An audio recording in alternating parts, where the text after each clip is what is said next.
I'm walking across this key out here, which is for me today, sacred ground.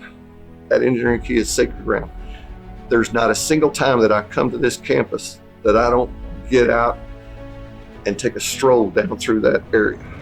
That's how important it is to me. Because meeting that guy, Dr. Harold Winkler, out there in 1973 totally changed the life of Terry Fuller. If I don't meet that guy, I'm not sitting here today visiting with you. Interestingly enough, I grew up in Amarillo, about 120 miles north of here. I came to Texas Tech for the very first time when I was 10 years old. Came down to see a football game, 1965.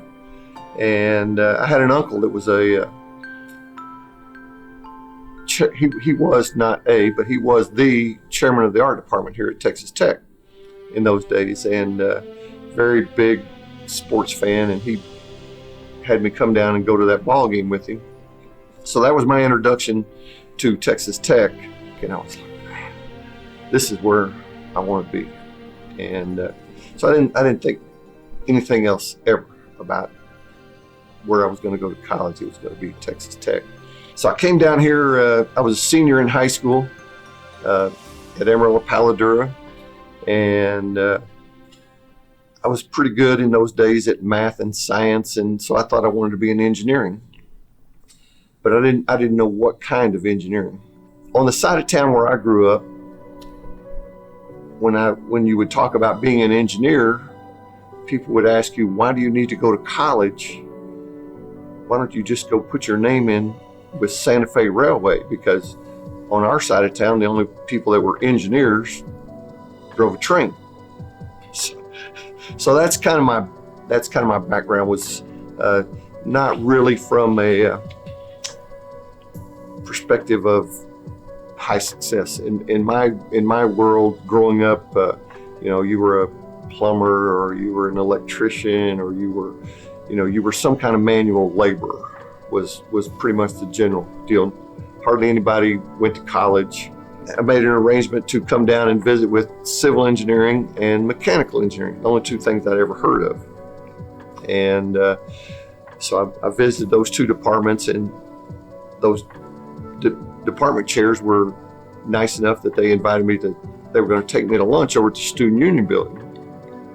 So we're walking across this green space out here, the engineering key. This is in the spring of '73, before I graduated from high school, and we're walking across that green space to head to the Student Union Building for lunch, and there's this other guy walking across the key, and they stopped and they introduced me to this man, and his name was Dr. Harold Winkler, and he was chairman of petroleum engineering. Well, I'd never even heard of petroleum engineering. I didn't know there was such a curriculum. Why? Because the price of oil was $3 a barrel, and it had been for 30 plus years. So it was not an exciting career at that time that I knew. I never even knew such a thing existed. So he said, well, while you're here, why don't you come by and let me tell you about petroleum engineering? I'm thinking, yeah. So we go on over to lunch, and while we're at lunch, I pulled out the catalog. In those days, we had these paper catalog, and you could open it up and look at every class you're going to take, no matter what your degree plan is, it would take. So I opened that thing up, and for the very first time, I actually noticed that all engineering students take the exact same classes during your freshman year. So now I got a piece of information that I didn't have before to think about. And we finish up lunch, and they walk me back through the key, and Petroleum Engineering Building in those days was back over here behind the Civil Engineering Building, and it was a really small building in those days.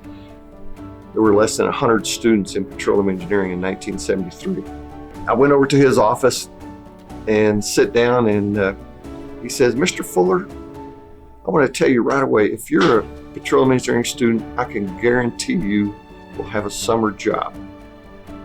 He said, we got all these oil companies over here in Levelland, 30 miles away, Brownfield, 35 miles away, Midland, 100 miles away, all these major oil companies, and they hire every one of our students for a summer job. So you will be you will have a summer job. Well, for a kid from where I grew up, that's a pretty important thing. I mean, a guaranteed summer job. Nobody in mechanical said a word about that. Nobody in civil said a word about that. You're telling me I got a summer job. Now you're starting to get my attention. And then he looks at my resume that I'd put together, and he says, Mr. Fuller, I'm going to tell you something here. If you will go into petroleum engineering today, I'm going to offer you a $500 scholarship. So now you've got my full attention, because in 1973 at Texas Tech, tuition was $4 an hour. So you can take 17 hours for $68. And this guy's offering me $500. That's going to pay for tuition, books, fees, and have a little bit left over for spending money. That's a lot of money in 1973. So I stood up and I said, Dr. Winkler, you got yourself a petroleum engineer. That's how it happened for me. Just by pure luck. No matter what I do in life, I can really never repay what that meant for me, what that did for me that day, meeting him, walking across that key. That's just how important it is to me to give back to students. I got a chance to make something different in my life, in my family's life, that nobody from my background had before. And meeting him did that for me. So when I talk to students these days, I come back and I visit with students all the time, and I tell them, pay attention to who you meet. 99 times out of 100, it may not be all that important, but pay attention to who you meet, because you never know when that one person might be the one that changes your life. And that's what Dr. Winkler did for me right out there. And that's why it's important to me to keep that alive.